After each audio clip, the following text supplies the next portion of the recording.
So, meron tayong vlog ngayon. So, pasensya na kayo at kakabuhay ko lang galing ospital. So, magbabawi-bawi muna ako at magbablog muna kasi baka mawala yung monthly ko na $300 sa Facebook eh.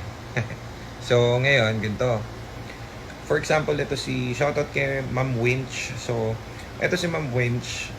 Dati, siguro, dati pa. Pumunta sa shop. Nagmamadali sila bumili ng EcoSport nung mister. Gagamitin kasi nila sa ospital. So, pang service yata nila. Malayo pa to sila eh. So, from ano pa to?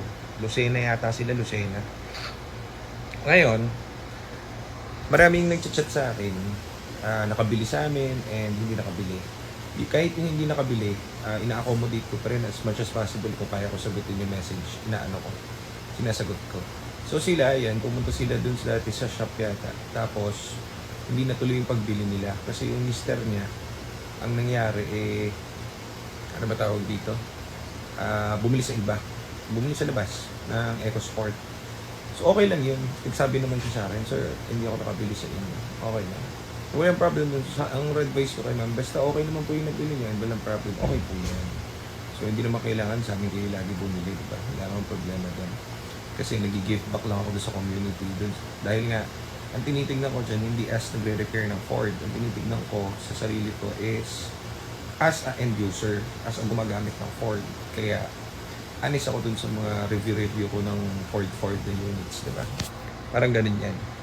So, ito na nga, kwento niyan, ganyan. O di nakabili na sila, no? Katakot-takot na problema ang inabot nila, ma'am, kasi yung pagkabili nila, nag-update na yan sa akin si ma'am. Tinanong niya, sir, nag-malfunction po yung ano. Ang problem kasi, kahit na tinutulungan ko sila, hindi ko alam yung history nung binili niya ng kotse. Parang ganun. Sa amin kasi, yung mga EcoSport natin, sa mga units natin, alam ko yung history. So, kunwari ito, pinalitan mo na yung clutch yan, pinalitan mo yung transmission yan, pinalitan mo yung shift part yan. Meron niyang times na magta-tranny malfunction, pero doesn't mean, kumbaga kami, dahil alam namin na palit na yung transmission, magfa-fault yan. Pero dahil sa sensor, kapag galing sa amin. Pero ito naman sa kanila, dahil hindi ko alam ang history, so expected ko dyan, pudpud ang clutch niyan, saka pudpud ang transmission. Ang shift port, ganun. So yun nga, ganun nga. So, katakot-takot ang gastos niya. Anong nangyari? Napagastos na naman siya ngayon. Parang 30,000 yata yung binayaran niya. Ang problema, pag uwi nila, teka, papakita ko yung message. Yung message namin ni Ma'am Wench. So, ma'am, ano ko lang patago naman yung name. So, example lang. So, ayun na nga, napagastos na siya. Gastos siya ng 35,000. Para mga ganun ginastos niya. So, kakabili niya lang yan. So, gastos na siya. Tapos, ang problema, sira pa rin daw. Remember guys, hindi sa amin nakabili to si Ma'am Wench. Tinutulungan ko lang. So, maraming nagme-message kahit hindi sa amin nakabili. I help people na kung ano yung kayang knowledge ng onting brain ko, tinutulungan ko sila. So, yan, hindi ko sinisirain yung mga gumagawa. Nagbibigay lang ako ng ideas sa kanila. Yung sa mga nakabili sa amin kasi ng unit, kumbaga, kunwari, nagkaroon siya ng fault, nagkaroon siya ng malfunction. Alam namin, hindi na yun dun sa tranny, yung hardware. Ang problema kasi minsan dun sa nakasanayan na ng mga gumagawa. Parang kunwari ganito. Di ba kunwari sa group ng EcoSport, sa group ng Fiesta, kunwari nasanay na ang laging gagawin dun TCM, clutch, tapos shift port, ganyan. So, paulit-ulit lang yung problem doon sa group. So, anong nangyayari doon? Kapag may nag-inquire, kunwari, ang lumabas sa kanya transmission malfunction, maraming cost yun. Hindi lang yun ang cost nun. Pwedeng sa sensor, pwedeng nabasa yung sensor, pwedeng pwedeng sa wiring, ano. So, hindi lang doon sa tatlo yun iikot. Maraming factor yun. Ngayon, doon sa unit na galing sa amin, alam na namin yung clutch niyan, pati transmission niyan, maayos. At, nakikita nyo sa mga video, pinapalitan. So, i-ekes muna dun yun. Ngayon, dahil nga yung mga gumagawa, paulit-ulit lang. Kunwari, ang problem, kunwari ako may EcoSport, end user ako, nagka-problem yung yung sensor, yung speed sensor sa ilalim ng tranny. Yung sensor na yon, siguro mga ano lang yun, 1.5, mga ganun, 1,500. Nagkukos yun ng malfunction. Ngayon, kapag yun, in-inquire mo sa group o in-inquire mo sa mechanic, ang mangyayari, PCM yan, shift fork yan, clutch yan. So, automatic yan, ang quote mo na agad dyan is 70. Parang ganon. Ipe-prepare ka na ng gumagawa.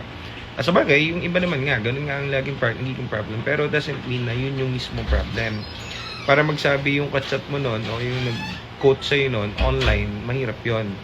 Pero na lang kung meron kang OBD scan or yung tawag dito, code para ipakita mo doon, 'di ba? So, yung sa amin, yung galing sa shop namin, may nakabili last month, no? Karoon ng tranny malfunction, hanapin namin yung history nun. Palit ng buong shift fork yan, palit ng clutch yan. Iba yung cost nun. Ano magiging cost nun? Yung others, yung katulad ng sensor, maliit na sensor, speed sensor, nabasa. Kasi minsan, yung mga kliyente namin, pinampo 4x4 yan. So, ito naman kay ma'am, ang tingin ko dito, dahil di ko naman alam yung history na kung saan nila binili yung EcoSport nila. Mukhang clutch talaga yan, kasi parang binabado yung clutch niyan eh. So, ayan, binibenta na sa akin ni ma'am. Sabi ko, ma'am, malulugi kayo dyan. At kita mo, ako lang yata ang buy sila tumatanggi. O, ayan, malulugi ka po dyan. Ganyan na lagi sinasabi ko pag may nagbebenta ron sa shop. Pare, dadali nila yung EcoSport nila ron, yung pesos sabihin sa akin, sir, bilhin mo na tong unit ko. Sabi ko, ano po pang problem? Nag-give ko yung honest ko na feedback sa kanila kasi wala akong interest dun sa unit nila kasi direct lang ang binibili namin. Hindi kami most likely bumibili dun sa kunwari. Thank you dun pala sa mga nagtatag sa amin ha. Minsan may nagtatag sa amin, kunwari may nagbenta sa marketplace ng EcoSport, tinatag kami. So thank you po sa inyo, pero hindi nyo kami makikita ang makikipag nagpa-marketplace kasi hindi naman dahil pangit yung mga unit doon, kung hindi dahil doon kasi halos buy and sell na rin ang mabibilan mo doon sa marketplace. Hindi naman lahat, siguro 50-50. Then yung iba naman mga agent. So kapag kami nag-inquire doon, nahirap yung maraming kausap kasi, kaya mas gusto namin doon sa system na lang namin. So may system kasi kami, yung sinasabi ko lagi, system kami lagi na yung first owner talaga yung inquire sa amin. So yun yung mga nabibili naming unit. Tapos alam nila every nuts and bolts sa mga kotse nila. So alam na namin kung paano yung kailangan namin gawin, mga ganyan ganito.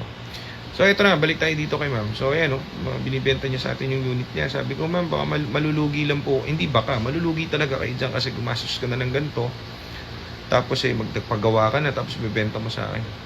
So sakto, meron kaming service sa Lucena itong, kailan ba yung sinabi ko kay ma'am? Friday. Sakto, nandun yung tao sa Friday. Ma'am Wench, ayan, nandun si Joselito sa Friday, baka pwede mo isabay yan. Kahit hindi sa amin galing yung unit mo, kahit hindi namin EcoSport yan, pa-check na rin natin. Checkin lang niya, tignan lang niya yung honest. Kasi, syempre dun sa lugar nila, merong mga mechanics dun na hindi na masyado 40 yung Ford. So at least ma-check natin para matapos. Habang marami pa akong ibang kachat, pati yung mga, syempre yung priority ko yung mga nakabili sa amin unit. Pero meron din kasi sa sobrang dami, minsan boboard ako. Binabasa ko na rin yung iba na nag-i-inquire katulad yan nila ma'am. So, okay lang yan, hindi sila nakabili. Tulungan ko pa rin sila. Ang important doon hindi sila magastusan kasi minsan, yun nga, ang mindset ng mga gumagawa. Pag may nakita silang naka-EcoSport, tapos tinanong mo, merong check engine o anything, sasabihin agad sa'yo, oh, ito yan, quotean mo na, pak. Kasi umabot ka na ng 100,000 yung bill. So, mas maganda, kailangan talaga nasa gumagawa yan. So anyways, yung sa amin na unit, magkaroon man lang nabubulol na tuloy ako. Magkaroon man ng malfunction yan, alam namin hindi doon yan sa transmission dahil palit na yan. Either yan doon sa mga sensor o may fault na nangyari dyan. So, ganun lang at nakwento ko lang itong kwento ni Ma'am Winch. Shoutout kay Ma'am Winch, sa Friday ma'am, nandiyan kami. Lucena. So, kung tiga Lucena kayo ma'am, pwede nyo iikot dun sa tao ko para ma-check niya yung unit no? Kasi may checking kaming unit dun Ayun lang, so buhay na naman ako galing ospital at ako sasagot na naman ng mga inquiry. Salamat po and thank you very much.